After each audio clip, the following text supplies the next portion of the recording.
शाद भाई मुझे ये बताइएगा कि अब मेरे तक जो खबरें पहुंची हैं, हो सकता है गलत हों सही हों, आप ज़रा उनकी तस्दीक कर दीजिएगा कि जो बानिया पीटीआई का इलेक्शन की कैंपेन थी ऑक्सफोर्ड यूनिवर्सिटी में, वो काफ़ी उसको डेंट पहुंचाया जुल्फी बुखारी साहब ने, और ख़ास तौर पे फंड रेजिंग के अंदर जो फंड्स आगे इस्तेमाल नहीं हुए उनके ऊपर बड़े बरतानिया में भी इल्ज़ामात ये लग रहे हैं।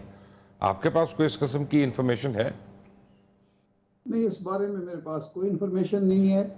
लेकिन ये है कि ये तो अब हकीकत है कि बानी पीटीआई के बहन ने भी इस हवाले से बात की है। जो हमने सोशल मीडिया पे देखा है तो कोई बात ऐसी हुई तो ज़रूर होगी। लेकिन उनका कहना है कि जी 4 मिलियन पाउंड कलेक्ट हुए हैं और लगे लाख पाउंड भी नहीं है कहीं पे, तो वो हिसाब दे दें बाकी 4 मिलियन पाउंड कहाँ गए हैं। असल में मुबशिर साहब कहना ये है कि वो अगर फंड्स इकट्ठे हुए हैं तो ज़रूरी नहीं कि वो उसी कैंपेन पे ही सारे पैसे लगाने हों। मुमकिन है आगे भी तो मामला उनके चल नहीं, उन्होंने जो कह के फंड मांगे हैं वो आगे हैं कि आगे चल के वो कैंपेन तो अभी जारी है, बानी पीटीआई को बाहर तो नहीं आ गए इरशाद साहब, उन्होंने ये कह के फंड इकट्ठे किए हैं।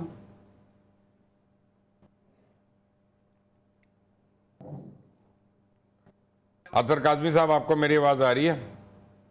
जी मुबशर साहब, आ रही है आपकी आवाज। दाल में कुछ तो काला है ना काजमी साहब?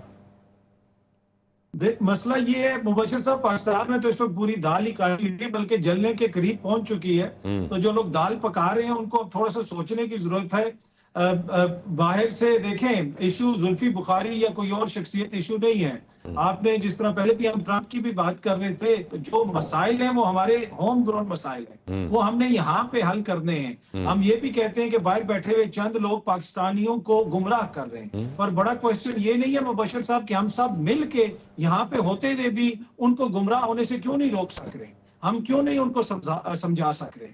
तो कुछ चीजें ऐसी हैं जिनकी जानिब सबको तवज्जो देने की जरूरत है। अभी अगर इसी तरीके से मामला चलते रहे कि एक जमात ट्रंप की तरफ देखती रहे, दूसरी जमात सऊदी अरब देखती रहे, तो फिर हम बीच में जो 25 करोड़ पाकिस्तानी है उनको किधर लेके जाएंगे। ऐसा करते हैं, 25 करोड़ पाकिस्तानी गौर भट्ट साहब देख रहे हैं इस वक्त अली मीन गंडापुर को, जिन्होंने एक और अल्टीमेटम दे दिया। क्या होगा इसका?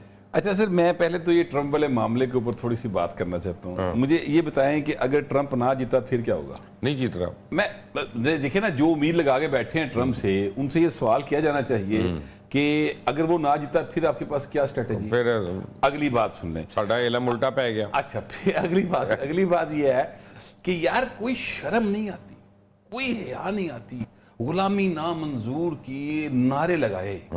हम कोई गुलाम है कि नारे लगाए? एब्सोल्युटली नॉट के नारे लगाए। और अब उन्हीं चेहरों से, उन्हीं जबानों से ये बात आ रही है कि ट्रंप आएगा और हमें बाहर लेकर आएगा, और ये सीनियर लीडरशिप से आ रही है। मैं किसी कीबोर्ड वॉरियर की बात नहीं कर रहा, मैं उनके किसी हमायती की बात नहीं की। मैंने यानी लतीफ खोसा साहब का बाकायदा नाम लिया और वो खुद उन्होंने कई जगहों पे ये बात की है, उनकी अपनी लीडरशिप ये कह रही है। अच्छा, एक तो बात ये होगी। अब जो आपने कहा अली मीन गंडापुर तो आजकल एक और मसले में फंसा हुआ भाई, उसके तो आईफोन चोरी हो गए।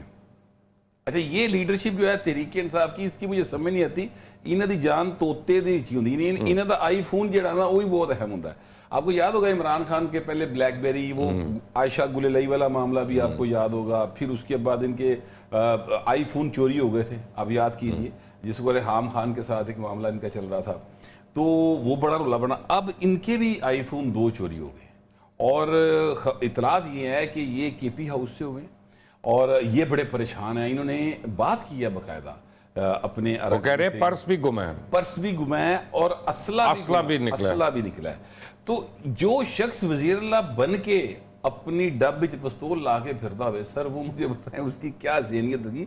उसको इतना सीरियस लेने की ज़रूरत ही नहीं है, और उसके लिए बस वही तरीक़ेकार इख्तियार किया जाना चाहिए।